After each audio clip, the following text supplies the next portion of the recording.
포항국가대학교 기계공학과 02학번으로 입학을 했고 또 동대학원에 06학번으로 입학을 해서 이제 포항에서 6년간 제가 학사 석사를 졸업했습니다. 이제 앞으로 또 뭘 하면 더 다양한 일을 할 수 있을까 그런 고민을 하다가 마침 또 그때가 이제 로스쿨 제도도 들어오고 친구들도 막 의학 전문대학원 로스쿨 많이 가서 해서 한번 시험을 쳐봤습니다. 그리고 부산대학교 법학전문대학교를 가서 변호사 자격증을 따고 서울중앙지방법원에서 지식재산 전담 재판부 거기서 특허, 상표, 저작권 등 무형재산권에 대한 재판 업무를 쭉 하다가 이번에 위츠샵을 창업하게 되었습니다.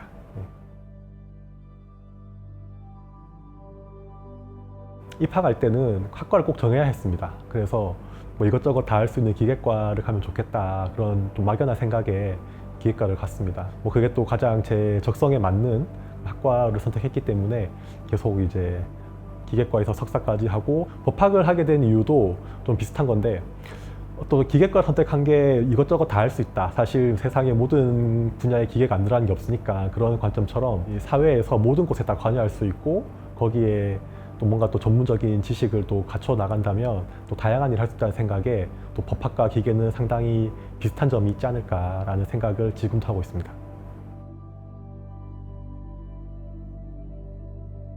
대학원 과정을 통해서 이제 학부 때 접하지 못했던 답이 없는 문제들을 풀게 됩니다.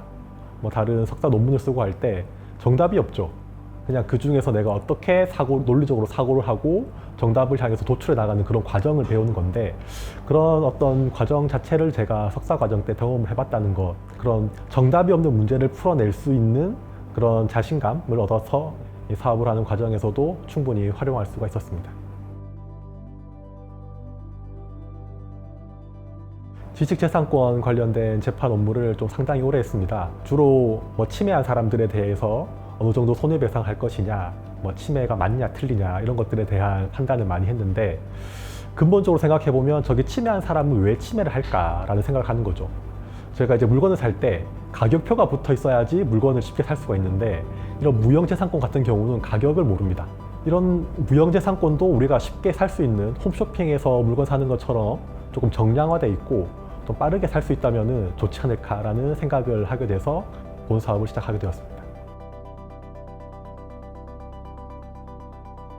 사실 누군가는 왜 일을 이때까지 안 했을까라는 의심도 있고 그리고 또 사업을 시작하고 했을 때 저도 사실 이 사업이 잘 될지 안 될지 모르는 상황에서 어떤 하나의 가능성을 보고 시작했습니다. 그리고 그런 과정에서 저를 좀 믿어줬던 분들, 투자사들 그런 분들에게 더 이렇게 증명해 보이기도 싶기도 하고 사회적으로 봤을 때 보다 좀 더 바람직하고 합리적인 방향으로 나아갈 수 있기 때문에 이 사업을 계속해야겠다라는 생각을 하고 있습니다. 기계공학과에 있을 때 가장 흥미로웠던 것 중에 하나가 세상을 바꿀 수 있다라는 생각을 했습니다. 어떤 제가 창의적인 기계 장치를 만든다거나 시스템을 구축해서 세상을 바꾸는데 이제 기여할 수 있다는 건데 법원에 있었을 때 느꼈던 점 중에 하나는 상당히 소극적입니다. 좋은 판결이나 결정 등을 통해서 세상을 바꿀 수가 있지만 어떻게 하면 조금 더 세상을 바꾸는데 내가 기여를 할 수 있을까에 대한 생각은 당연히 사업을 통해서 또 스타트업을 통해서 이 세상을 좀 바꾸는데 기여를 해봐야겠다라는 생각을 했습니다. 최선의 답은 없습니다. 최선의 답을 선택할 수가 없고 최선의 답을 찾고자 하면은 결국 아무런 결정할 수가 없습니다. 내가 어떤 것을 하려고 마음을 먹었을 때 죽기 직전까지 후회가 될 것 같으면은 꼭 해야 된다고 생각합니다. 세상의 모든 IP, 모든 유명한 사람들, 유명한 모든 것을 저희가 다 모아놓고 누구나 쉽고 빠르게 라이선싱 할 수 있는 그런 구조를 만들어 놓게 되면 이제 더 이상 이 라이선싱을 못해서 가품을 만들었다거나 제품을 출시를 못했다거나 그런 어려움에 다 해결해 드릴 수 있지 않을까 생각이 듭니다.